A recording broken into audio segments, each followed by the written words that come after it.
지난 시간에 나는 사는 것이 두렵습니다라고 하는 제법 좀 전투적인 제목을 가지고 얘기를 나눴죠. 그런데 오늘 제목은 그래도 여전히 나는 사는 것이 두렵습니다라고 하는 제목이에요. 그래서 지난 시간과 이어서 하는 얘기인데요. 지난 시간에 우리를 두렵게 하는 것들을 살펴보았습니다. 그래서 제일 처음에 우리는 염려에 대한 얘기를 했잖아요. 염려. 그래서 염려가 어디서부터 시작되는가? 염려가 뭔가를 얘기를 하면서 염려의 근원이라고 하나, 요소라고 하나 하는 염려가 어디서부터 시작되는가? 그래서 첫째 우리는 무엇에 대해서 염려하냐 하면 하나님의 능력에 대해서 밀러티라고 하는 하나님의 능력에 대해서 염려하잖아요. 하나님이 과연 이렇게 하실 수 있을까? 이거 좀 울리는데요, 이거 마이크가 좀 울려요. 하나님의 능력에 대한 염려다. 우리가 모든 염려를 한번 생각해 보세요. 그럼 하나님이 하실 수 있을까? 하실 수 없을까? 내 사정을 아실까? 모르실까? 이런 것들이에요. 그래서 하나님의 능력에 대해서 염려하는 거예요. 그런데 하나님의 능력에 대해서는 염려할 필요가 없어요. 이건 필요가 없는 염려이고, 두 번째는 우리 자신의 부주의성, 뭘 잘못 선택하고 뭘 잘못 실수했을 때 실패할까 봐 두려운 것과 또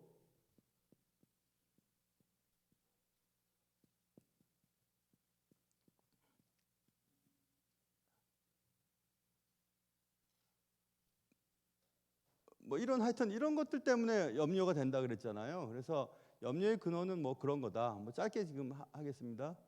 그래서 염려를 하지 않으려면 그냥 말로 해야 되겠네요. 하나님께서 우리의 모든 상황을 아신다. 그렇죠? 그래서 그런 얘기했죠. 그래서 God knows our circumstances라고 해가지고 우리의 모든 상황과 우리의 모든 형편을 알고 계신다라는 것을 생각해야 됩니다. 염려가 들어오면 하나님이 내 사정을 다 알고 계신다는 사실을 우리가 계속 묵상하는 거예요. 그러면 염려가 사라지게 되죠. 그리고 두 번째는 우리의 사정을 써야지 기억이 나네. 우리의 환경, 우리의 사정을 염려함으로써는 없앨 수가 없다는 거죠, 그렇죠? 그래서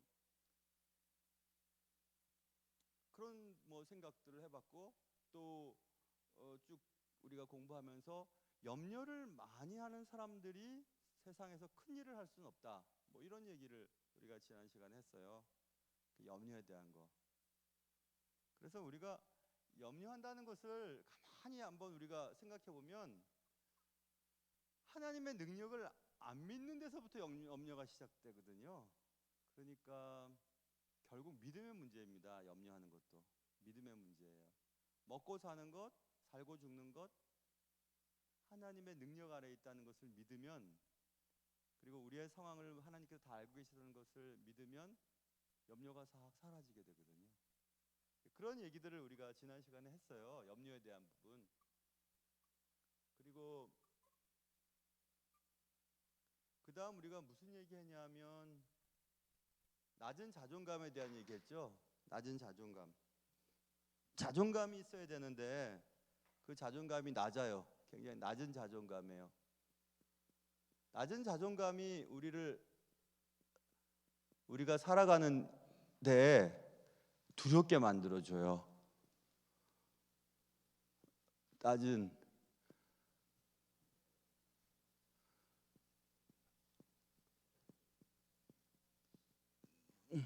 이렇게 말할 수 있죠. 낮은 자존감. 그 낮은 자존감이 어디서부터 생기는 걸까? 그거는 우리의 원죄로부터 나온다 그랬죠. 그래서 낮은 자존감이 어디서부터 생기는 걸까? 그래서 모든 사람들은 자존감이 있어요. 자존감이 있게 태어나요. 처음부터 나는 자존감이 좋다 막 이렇게 높은 자존감을 가지고 태어나지 않아요. 우리의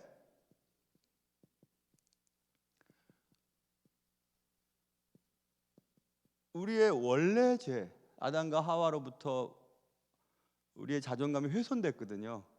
하나님이 우리를 아주 자존감 높은 존재로 만드셨는데 아담과 하와가 죄를 지음으로 숨고 하나님의 얼굴을 보지 않고 가리고 막 이러면서 자존감이 낮아지게 되었다. 이런 얘기를 지난 시간에 했죠. 그리고 우리가 예수 믿는 사람들이 살아가면서 자존감이 높아지질 않아요. 그것은 좀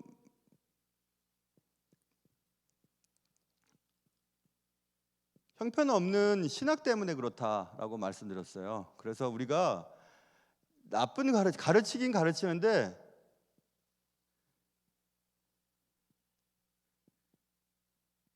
교회에서 우리가 나쁜 가르침을 가르쳐줘요. 그리고 우리의 집에서도 가르침이 형편없어요. 그래서 신학이 잘못되면 신앙생활을 하면 할수록 자존감이 낮아지게 돼요. 자꾸 정죄의식만 갖게 되기 때문에 이렇게 해도 죄 저렇게 해도 죄, 그러니까 하나님 앞에 감히 서지 못하는 그 낮은 자존감의 양산을 형편없는 신학 지식 때문에 그렇다, 뭐 이런 얘기들도 했고, 뭐 하여튼 뭐 그런 얘기들 했죠. 자존감에 대한 얘기도 했고. 그래서 세 번째 우리가 이제 다뤄야 할 문제는, 제가 기침할까봐 천천히 말하고 작게 말하는 것을 용서해 주세요. 기침이 시작이 되면 또 불편할 것 같아서, 다들 걱정하실 것 같아서 제가 조심스럽게 얘기합니다. 그 이제 세 번째 우리 삶을 두렵게 만드는 것은 자기 연민에 빠지는 거예요. 자기 연민은 셀프 PT라고 하면 되죠. PT죠. 자기 연민에 빠지는 경우, 자기 연민, 자기 스스로를 보면서 비참해지는 거예요. 그런데 이 자기 연민은 우리가 분명하게 구별을 해야 돼요. 뭐냐면 우리가 슬픔이라는 것과 구별해요. sadness라는 것과 구별을 해야 돼요. 자기 연민은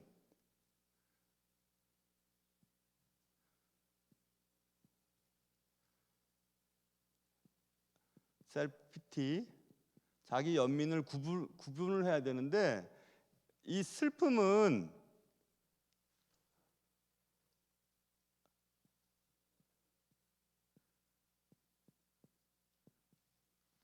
건강한 거예요.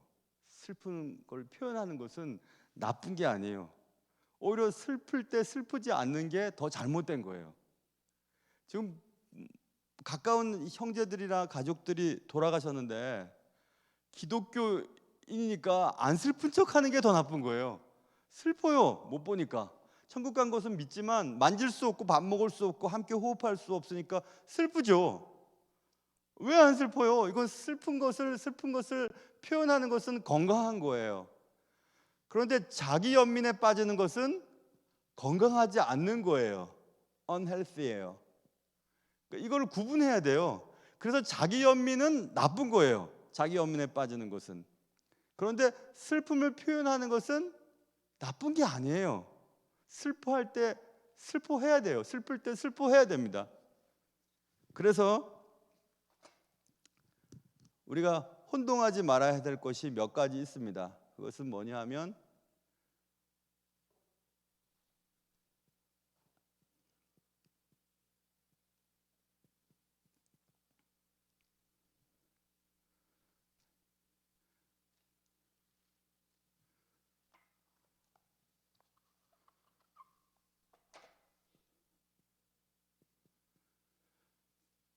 이 셀프 월스라고 하는 것은 자기 존중감이거든요. 자기 존중감과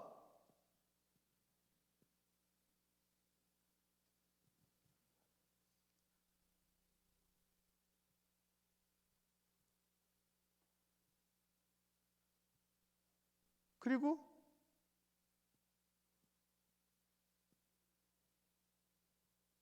셀프 피티, 자기 연민, 자기 존중감, 자기 비하. 자기 비하에 대한 얘기를 해야 되는데 그럼 이렇게 해야 되겠네.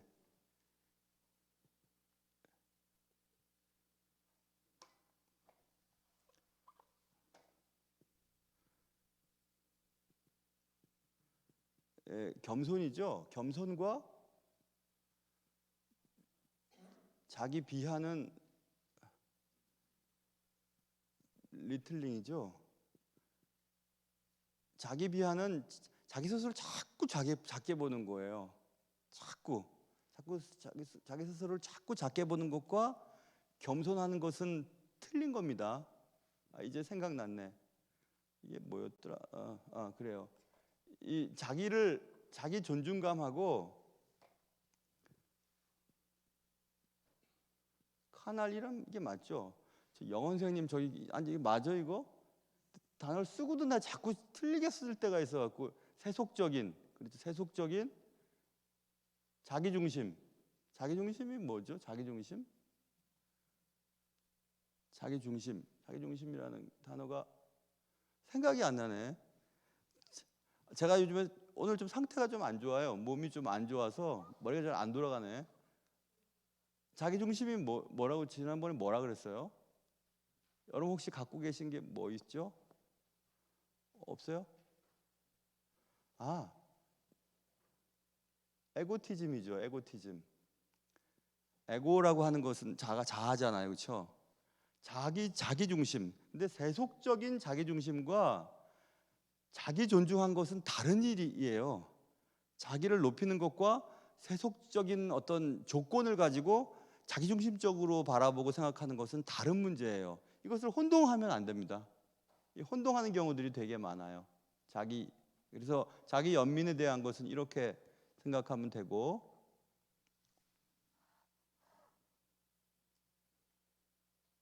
여기까지만 하죠. 그리고 이제 오늘 이제 지난번에 이까지 하려다가 못한 거예요. 그래서 지난 시간 걸 했고 이제 오늘 할 거가 이제 나와 있어요. 오늘 할 게 뭐냐면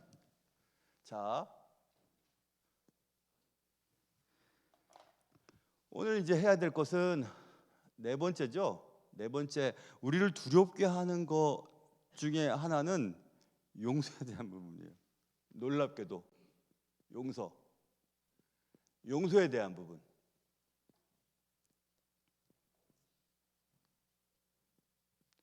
forgiveness라고 하는 용서에 대한 부분인데 이 용서가 얼마나 용서의 위치라고 하나?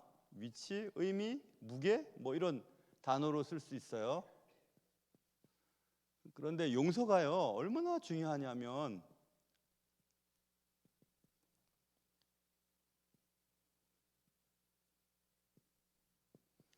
용서는 열쇠와 같아요. 어떤 열쇠이냐면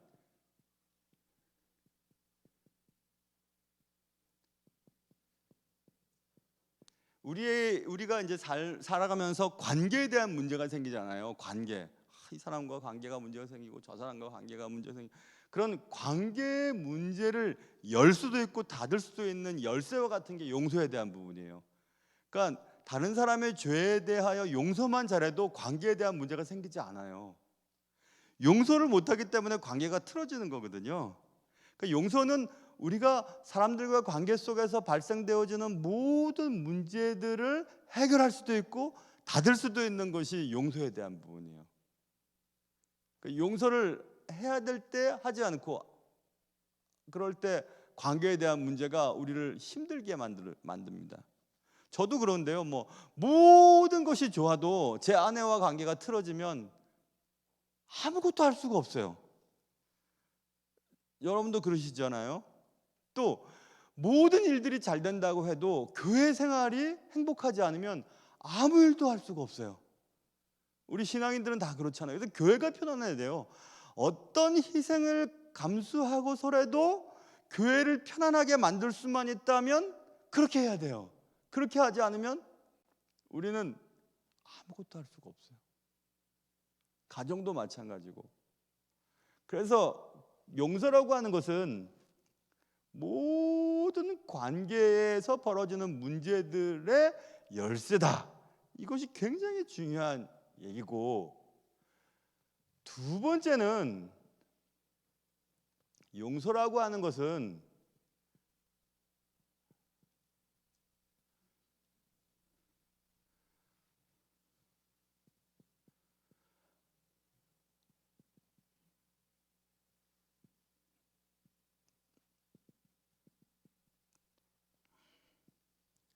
이렇게 또 누군가 정의를 했어요. 자, 보세요. 감정적인 것이나 혹은 영적인 성장의 중심이다. 용서라는 것은 우리가 영적으로 성장하고 싶고 또 감정적인 부분이 탄탄하기를 원한다면 용서를 잘해야 돼요. 오늘 새벽 예배 시간에 마침 용서에 대한 얘기가 나와서 설교했잖아요. 오늘 새벽 예배 시간에 베드로가 예수님께 용서 한 7번쯤 하면 되겠죠. 랍비들이 3번만 하면 된다고 했으니까 3번의 배에다가 한 번 더 해서 7번 하면 되겠죠 라고 말씀했을 때 예수님이 7번을 70번씩이라도 해야 된다 이랬죠.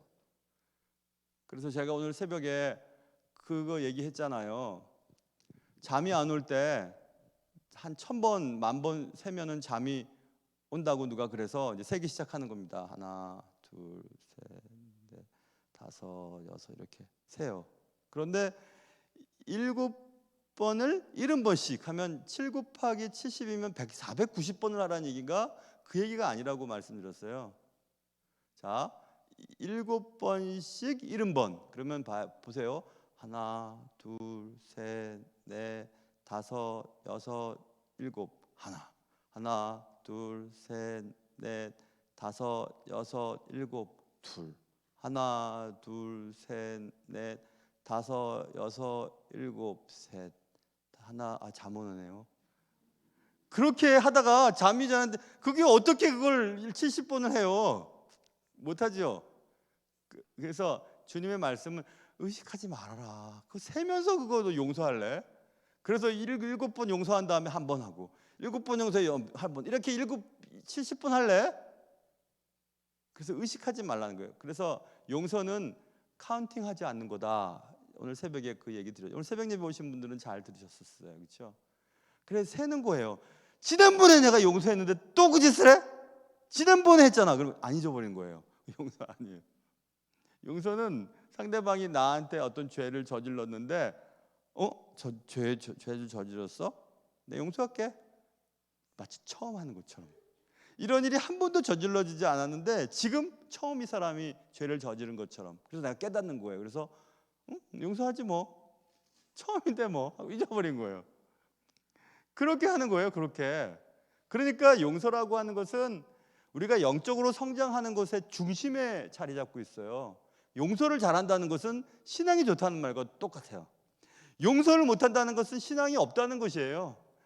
저 사람은 내가 용서할 수 없지. 그런 게 어디 있어요?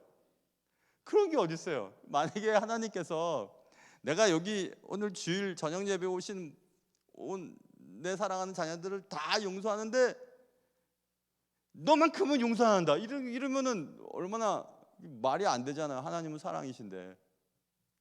그래서 용서는 그런 굉장한 중요한 의미를 가지고 있습니다. 용서하기 힘든데 생각해 보면 어렵지도 않아요. 뭐 처음 죄를 저지른 것처럼 생각하면 되니까요. 그렇죠? 그래서 그러면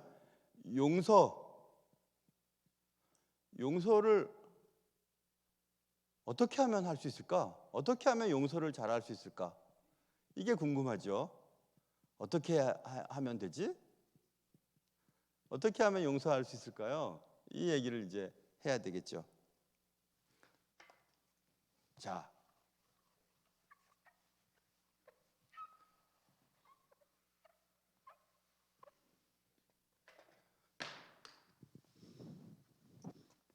용서를 잘하려면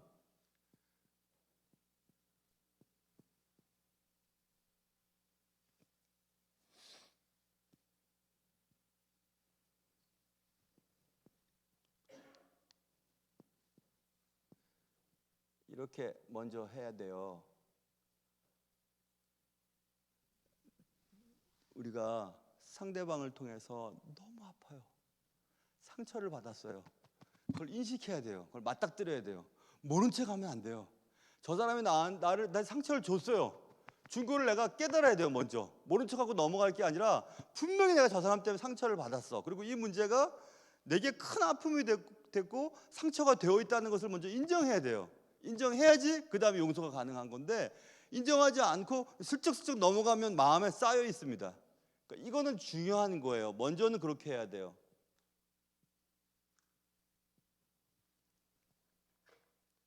그 다음에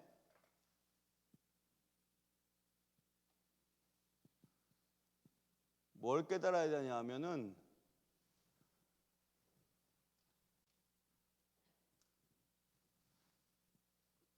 나의 혹은 너의, 내가 만약 상처를 받았으면 나죠. 리젠트먼트는 분노지요. 분노. 그래서 내가 지금 화가 나 있다는 사실을 인정해야 돼요. 내가 상처를 받았어요. 아파요. 너무 아프잖아요. 그러니까 내가 지금 화가 났다니까요. 분명히 화가 나 있어요. 내가 화났다는 사실을 인정해야 됩니다. 나 지금 되게 화가 났어. 이것 때문에 화가 났단 말이야. 그걸 인정해야 돼요. 화가 안 난 척 하면서 내가 그리스도인이니까 어떻게 화를 낼 수 있어 하고 그냥 참으면 병 생깁니다. 병 생겨요. 속이 상한다는 말이 있잖아요. 간이 상한다는 말이 있고, 그 참으면요 병 생겨요. 그래서 목사님들이 병이 많이 걸리나 봐요. 목사님들은 화를 낼 수가 없어요. 어떻게 화내요? 참아야지. 그냥 계속 참아야죠. 간이 상하고 그러죠. 목사들은 할 수 없죠 뭐. 왜냐하면 하나님께서 주신 교회 섬기는 일을, 큰 일을 위해서는 얼마든지 그럴 수 있죠. 그게 십자가 지는 일이니까. 근데 이왕이면 뭐 제 생각에는 이왕이면 목회도 재밌게 하면 좋겠어요. 그래서 저는 되게 재밌게 해요. 뭐 재밌으니까 하지 뭐 재미없는 거 뭐 하러 하겠어요. 재밌으니까 하지. 그래서 너무 감사하죠. 그 다음에 이렇게 했죠. 포기를 해야 돼요. 뭘 포기해야 되냐면, 블레임은 불평하고 비난하는 거죠. 블레이밍 하는 것을 포기해야 돼요. 비난, 뭐 때문에 그래, 저것 때문에 그래 하고 막 내게 상처를 준 대상이나 삶에 대해서 막 비난하려는 것은 이제 멈춰야 돼요. 비난한다고 해결되지는 않아요. 내게 상처를 주고 나에게 해를 입힌 어떤 사람이나 어떤 사람의 말이나 행동을 비난하고, 혹은 아유 바보 같은 거, 그럴 때 딱히 받아쳤어야지. 집에 와서 생각해보니까 아유 그때 내가 그렇게 얘기하지 않은 게 너무너무 마음이 아프고, 막 아유 바보 같은 거 그때 그냥 순발력이 없어가지고 그냥 다 당하고만 있고 말이야. 그때 너가 이렇게 얘기하고 저렇게 얘기해서 꼼짝하지 못하도록 얘기했어야지. 아유 바보 멍충이 하면서 막 자기 자신을 비난하고 막 그러거든요. 소극적인 사람은 자기를 비난하고 적극적인 사람은 상대방을 막 공격하고 그러는데, 그거 하지 마세요. 그거 할 필요 없어요. 그래서 해결된다면야 이 땅에 무슨 문제가 생기겠습니까? 아이고. 그래서 이제 비난하고 불평하고 이런 것들을 포기해야 합니다. 그 다음에 또 깨달아야 하는데, 뭘 깨달아야 하냐면,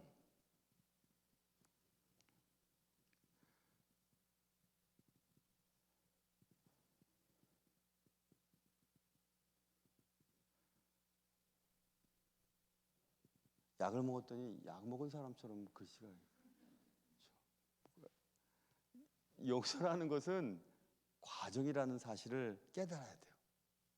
용서는 단번에 안 됩니다. 단번에 할 수가 없어요. 여기까지, 그 다음 또 여기까지, 그 다음 여기까지 하면 점점 용서를 확장하고 과정을 밟아서 나가는 거지, 단번에 용서가 되나요? 그러니까 나한테 죄를 저지른 사람도 왜 그때 그렇게 나를 용서해 줬다고 하면서 지금도 왜 그 용서 안 하고 계속 나한테 그렇게 그때 그랬냐고 막 그래.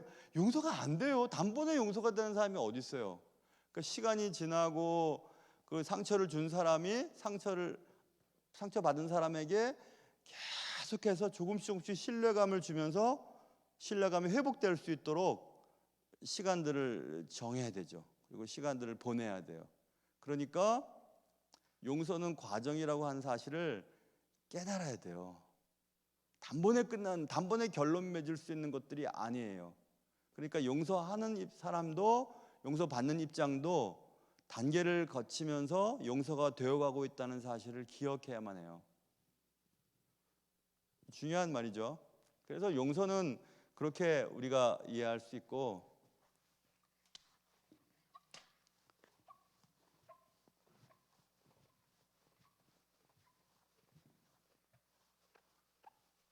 우리를 참 두렵게 하는 일들이 많네요, 그죠?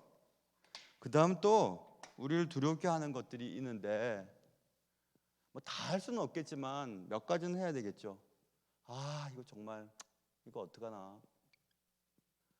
외로움에 대한 문제예요. 여러분, 사람이 갑자기 외로울 때가 있거든요.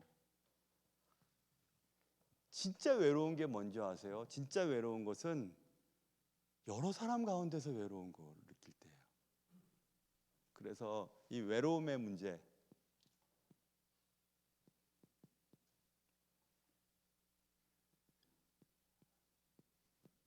그 외로움이 뭐냐? 그러면 외로움의 정의를 우리가 살펴봐야 하겠죠. 외로움은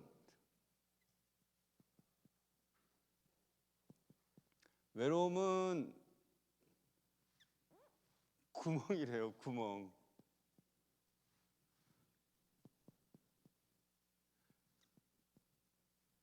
영혼의 구멍이래요. 구멍이 나는 거래요. 외로움이. 참 잘 표현했죠. 내 마음 한 곳이 비어 있는 느낌. 그 외로움이에요. 뭘 해도 안 채워지죠.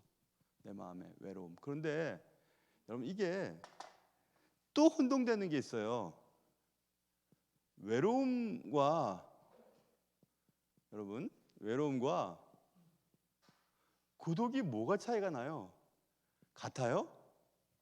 나 고독해, 나 외로워 이렇게 얘기할 때 뭐가 외롭고 뭐가 고독한 거예요?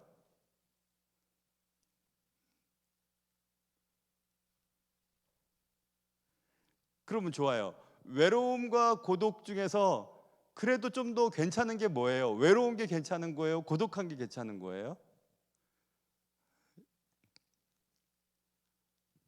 입 다물기로 작정하셨죠, 지금? 예? 입 다물기로 작정하시고 마스크 쓰고 계시죠? 그러면 입 모양은 모를 테니까 손을 들어 표현해 볼게요. 외로움은 손 없는 사람은 나 골라낼 겁니다. 앞으로 손 있는 사람은 다 대답하세요. 외로움이 고독보다는 낫다. 왜 손을 들면서도 왜 웃어요? 참. 외로움이 고독보다 낫다? 딱 보니까 한 8분 정도. 아니다. 고독이 낫다. 외로움보다는. 한 16분. 나머지 분들은 인간도 아니야. 인간도 아니. 인간들도 아니야. 아주 그냥. 그런데 2배가 많으시네.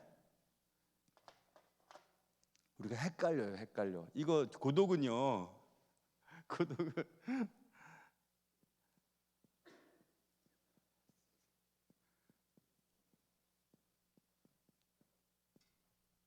자발적으로 격리할 때 오는 감정이래요.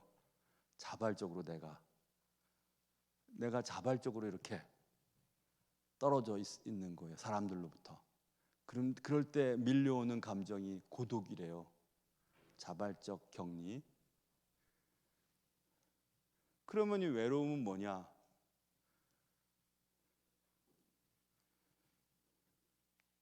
이거는 소외인데 무슨 소외냐면 거절당함으로부터 오는 소예요. 당함으로부터 오는 소예.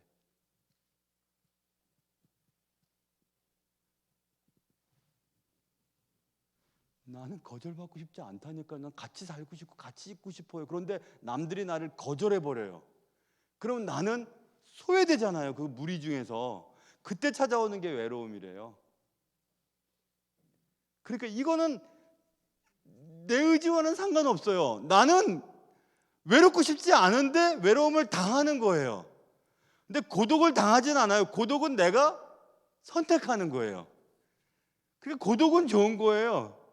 틀렸다고 너무 막 그냥 너무 이렇게 막 가슴 튀고 막 내일부터 밥 안 먹겠다 그러고 막 그러지 마세요. 틀릴 수도 있죠, 뭐. 틀릴 수도 있는. 그런데 사람들, 야, 그래도 우리 교인들 잘 맞히시네.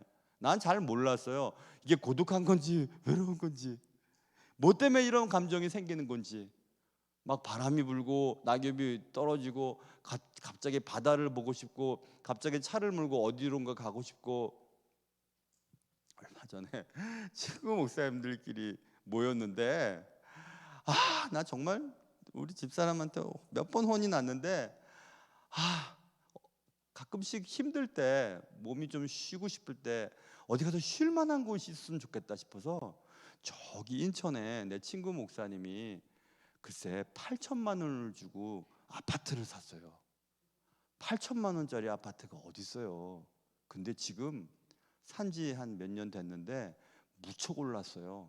4천만 원이 올라서 1억 2천만 원이에요. 제가 그 친구 목사님한테 나한테 월세 놓으라고, 월세 내가 얼마씩 줄 테니까 내가 그거 아무 때든지 가서 좀 쉬고 책 보고 그렇게 좀 해줬으면 좋겠다고 그랬더니, 지금 인하대 학생들이 50만 원씩 주는데 그럼 40만 원이라도 해줄 수 없냐고 내가 막 사정했더니, 그럼 40만 원 해준다고 그랬더니 집사람이 막 찔리면서 당신이 왜 그러냐고, 그냥 40만 원 어디냐고 막 그래갖고 내가 창피해가지고, 그러면은 없었던 걸 해 하고 이제 말았어요.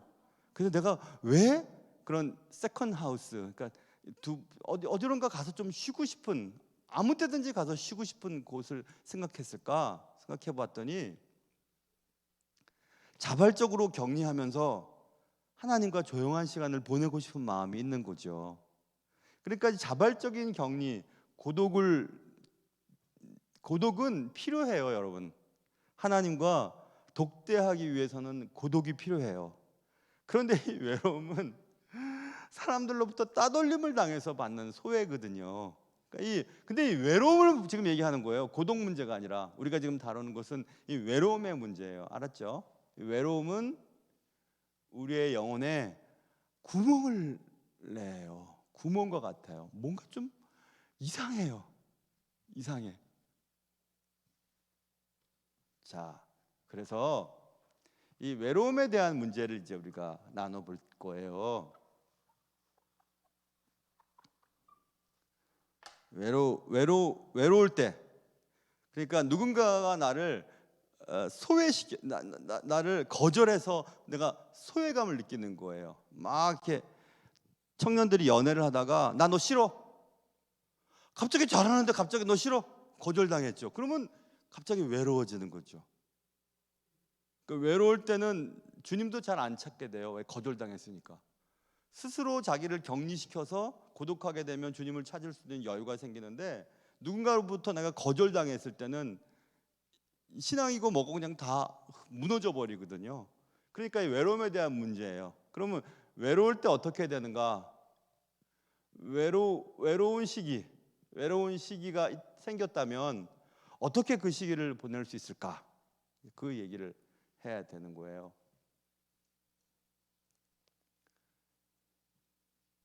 이것도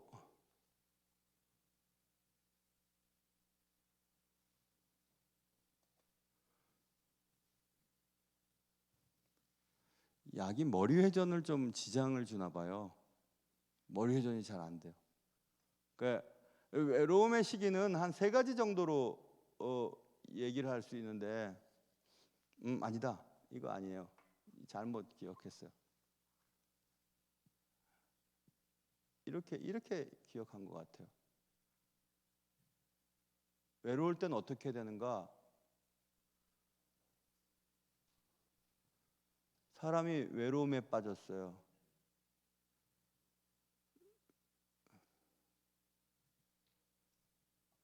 이렇게 생각이 안 날 때는요 봐야 돼요.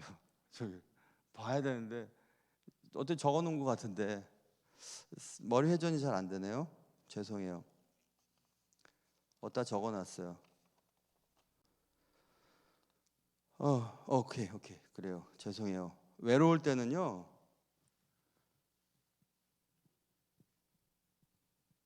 뭘 찾아야 되는데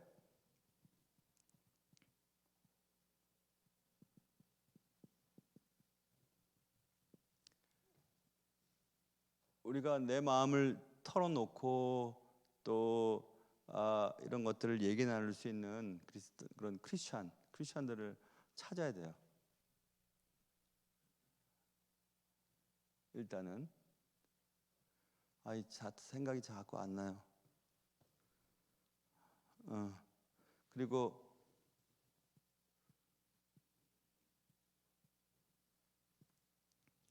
뭘 조심해야 되는데 뭘 조심해야 되냐면 아까 우리가 배웠죠. 자기 연민에 빠지지 않도록 조심해야 돼요. 아까 자기 연민 공부했죠. 그 다음 그냥 보고 해야 되겠어요.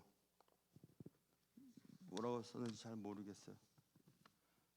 다 외웠는데 다 까먹어버렸어요.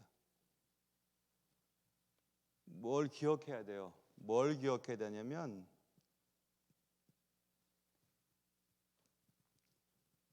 우리가 결코 진짜 혼자가 아니라는 사실을 기억해야 돼요. 왠지 아세요? 왜냐하면 성령님께서 항상 always with us 우리와 함께 계시기 때문에 그래요. 이 사실을 우리가 꼭 기억해야 돼요. 너무 외로운 거예요. 사람들로부터 다 거절을 당했으니까 외롭죠. 내 의지와는 상관없어요. 내 의지와는 상관없이 거절을 당한 거예요. 그러니까 마음이 한 곳이 뻥 뚫려 버렸어요.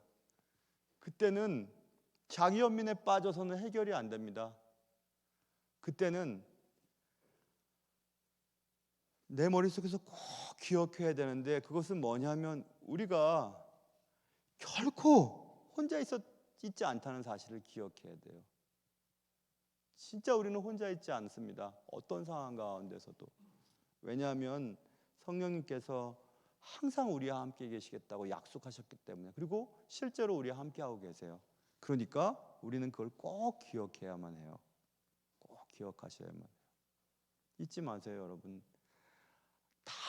세상 모든 사람들이 나를 거절해도 거절할 수도 없는 부모가 나를 버렸어도 나 혼자 아니죠. 성령님이 함께 하시죠. 세상 믿을 사람 아무도 없어요. 그렇게 믿었던 남편도 그렇게 믿었던 아내도 내 마음 아프게 할 때 있잖아요. 그렇게 평생을 그 녀석 키우느라고 먹고 싶은 거 안 먹고 목회자 같으면 그렇게 평생 자기의 모든 것을 다 쏟아부은 교회도 나중에 문제 생기면 뭐 싸우고 뭐 그러잖아요. 누굴 믿을 수 있겠습니까? 세상에 아무도 못 믿습니다. 자기 자신도 못 믿어요. 그럴 때 너무 외로움에 빠지지 말고 성령님께서 항상 우리와 함께 하고 계시다고 하는 사실을 그리고 결코 우리는 혼자가 아니라고 하는 사실을 꼭 기억하셔야 돼요. 꼭 기억하세요. 여러분 혼자가 아니세요. 성령님이 함께 계시죠. 이런 사실을 기억하면 외로움의 시기를 벗어날 수가 있죠. 자, 머리를 리프레시를 하기 위해서 여러분 이런 책도 도움이 되더라고요. 보세요. 이거 기독교인도 우울할 수 있다. 데이비드 머레이가 지은 책인데요. 기독교인이 어떻게 우울할 수 있어? 우울할 수 있습니다. 기독교인들도 우울증에 걸릴 수도 있고 기독교인들도 죽고 싶을 수 있어요. 왜 그런 일이 없겠어요? 이런 책. 제목만 봐도 속이 후련하잖아요. 기독교인도 우울증에 걸릴 수 있고 우울할 수 있지 뭐. 우울증에 걸렸다고 믿음 없는 건가? 그건 아니지. 아까 슬픔에 대한 얘기했잖아요. 금병달 씨라고 이분, 내가 그때 캐나다 갔을 때 이분 강의를 들었는데요. 노예에서 갔을 때 이거는 금병달 이 목사님 이분이 지은 게 아니고 번역한 거예요. 노만 라이트라고 하는.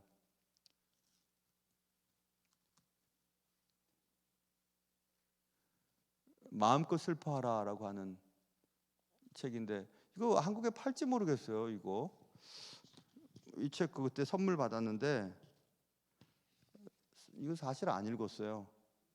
근데 이런 책도 도움이 될 것 같고, 이거는 몰트만이 지은 책인데 절망의 끝에 숨어 있는 새로운 시작이라 그래서 작은 희망의 이론이라고 하는 책인데 이 책 좀 어렵겠죠. 이거는 번역이. 근데 이런 책은 또 괜찮기도 해요.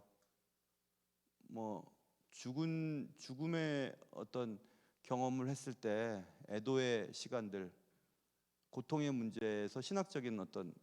근데 이 우리 교단에서 몰트만 책들은 못 읽게 했었어요. 예전에 조금 신학이 조금 왼쪽으로 좀 기울어 있다고 그래서. 그런데 뭐 교양서적으로 읽으면 되지. 뭐 하여튼 이런 책들도 있어요. 그래서 외로움에 대한 문제를 우리가 얘기했는데 제가 슬픔의 문제를 하기도 전에 슬픔에 대한 책을 먼저 얘기를 했네요. 슬픔, 이제 그다음에 이제 우리가 다뤄야 할 부분은 슬픔에 대한 문제입니다. 슬픔. 참 슬픔을 당하면 삶이 두렵거든요. 슬픔. 이제 슬픔에 대한 문제예요. 이 우리를 두렵게 하고 사는 것이 두렵게 만드는 여러 가지 것들을 더 많이 나열할 수 있겠지만 오늘까지만 하려고 해요. 그래서 슬픔까지만 할까 해요. 그리프죠. 슬픔이 뭔가? 슬픔에 대한 많은 정의가 있으나 슬픔에 대해서는 이렇게 얘기하면 될 것 같아요. 슬픔은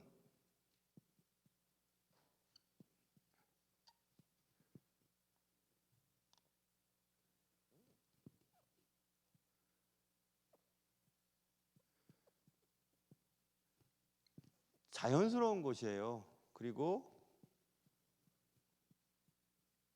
합당한 것이에요. 뭐에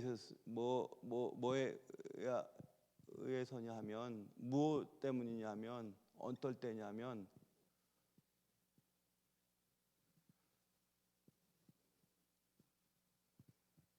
이렇게 정의를 하더군요. 이런 정의가 도움이 될 것 같아요. 슬픔은 어떤 손실 있잖아요. 손해가 나거나 어떤 손실, 상실 뭐 이럴 때, 혹은 분리됐어요. 이 분리는 어떤 단체로부터 해직을 당하거나 아니면 은퇴를 하거나 아니면 어떤 모임 속에서 이제 제거당하거나 아니면 같이 살던 사람이 먼저 세상을 뜨거나 하는 분리에 대한 문제, 손실이나 상실이나 분리나 이럴 그런 것에 대한 자연스럽고 매우 합당한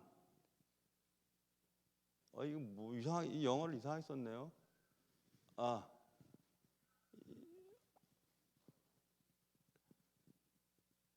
레스폰스가 들어가야 되겠죠. 응답이에요. 응답. 그러니까 반응이에요. 그러니까는 슬픔이라는 것은 우리가 어떤 것을 상실했을 때나 어떤 것으로부터 분리됐을 때나 그럴 때 찾아오는 자연스럽고 합당한 반응이에요. 그러니까 슬픔은 우리가 세상을 살아가면서 자연스럽게 다가오는 것이에요. 왜냐하면 이런 일들이 많이 생기니까. 그러니까 슬픈 거예요. 그래서 슬퍼해야 된다니까요. 그래서 아까 헬스 새드니스라고 했나요? 그 슬픔에 대한 부분. 그래서 이 슬픔은 그런 거니까 너무 슬픔을 두려워할 필요는 없어요. 왜냐하면 상실하고 분리되고 그랬을 때 자연스럽게 찾아오는, 그리고 합당하게 찾아오는 반응이기 때문에 슬픔은 어쩔 수 없는 거죠. 슬픔을 뭐라고 할 수 있겠어요? 그런데 그 슬플 때 우리가 어떻게 해야 되는가 하는 부분은 공부를 해야 되겠죠. 슬플 때는요, 아까 여러분 지금까지 공부하면서 힌트를 얻으셨을 텐데, 슬픔은 표현해야 돼요. 슬픔을 담아두면 안 돼요. 그러니까 울고 싶을 때는 울어야 돼요. 울고 싶으면 우세요. 그냥 울어야 돼요. 어머니 돌아가시고 아버님 돌아가셨는데 믿음이 있으니까 하고 막 씩씩거리고 희죽희죽거리면 안 돼요. 슬프죠. 왜 안 슬퍼요? 어떤 슬픔의 시간들을 보내야 돼요. 애도의 시간을. 저 어머님 돌아가시기 바로 며칠 전에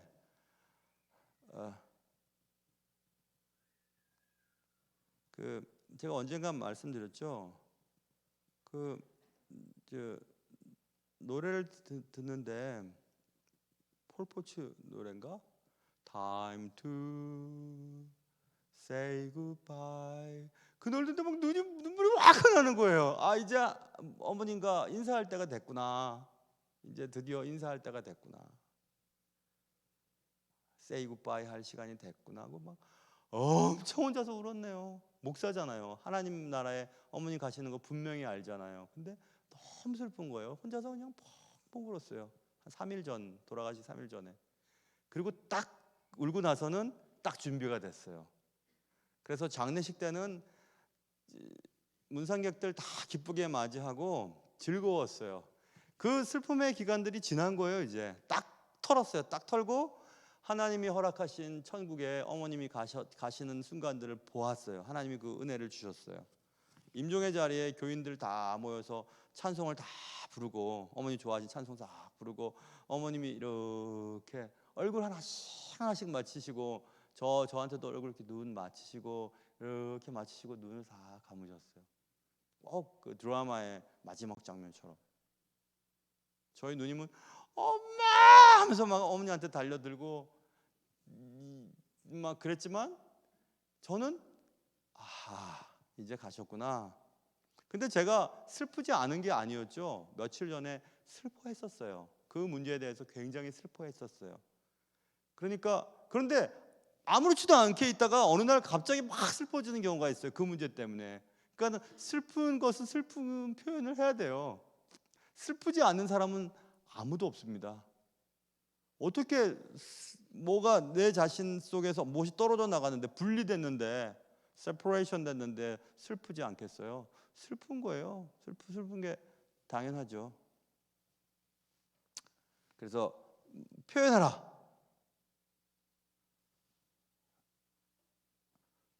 그리고 나 이거 머릿속이 캄캄해서 그리고 이제 계속 슬픔 속에 잠길 수는 없잖아요. 그래서 이제 그것을 극복해내야 돼요. 슬픔을 극복해내야 되는데 어떻게 극복해야 되냐면 기도하셔야 돼요. 기도 안 하면 안 돼요. 기도해야 되고, 그리고 액션 일하셔야 돼요. 하던 일 하셔야 돼요. 그래야 슬픔이 사라지지, 가만히 주저앉아 있으면 안 돼요. 하던 일을 계속 하셔야 돼요. 그리고 극복해내셔야 돼요. 주저앉아 있으면 안 돼요, 여러분. 기도하고 힘을 얻어가지고 그 슬픔의 시간들을 이렇게 돌파해내야 돼요. 오버컴 해야 돼요. 그렇게 하셔야 돼요, 여러분. 슬픈 일을 앞으로도 당하실 것이고, 지금 당하신 분도 계시고 그런 분도 계시겠지만 그렇게 하셔야 돼요. 그리고 또 기억하셔야 돼요.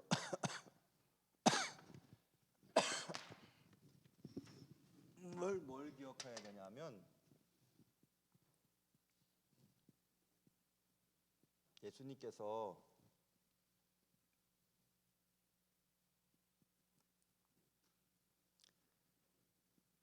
이해하고 계세요. 우리의 슬픔을. 예수님께서 우리의 슬픔을 이해하고 계시다는 사실을 기억하셔야 돼요. 예수님이 다 아세요. 여러분 슬픈 거. 그렇기 때문에 예수님이 이거 알고 계실 텐데 뭐 하고 그것을 기억하면 슬픔이 사라지게 되죠. 그래서 우리가 다 행복하고 싶잖아요.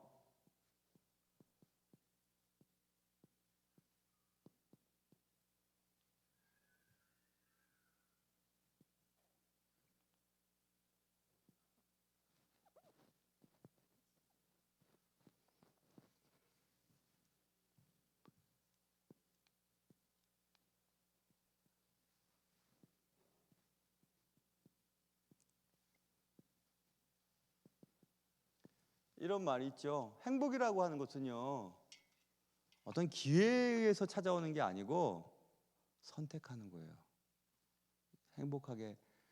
행복하게 살아야지. 또 행복해야지.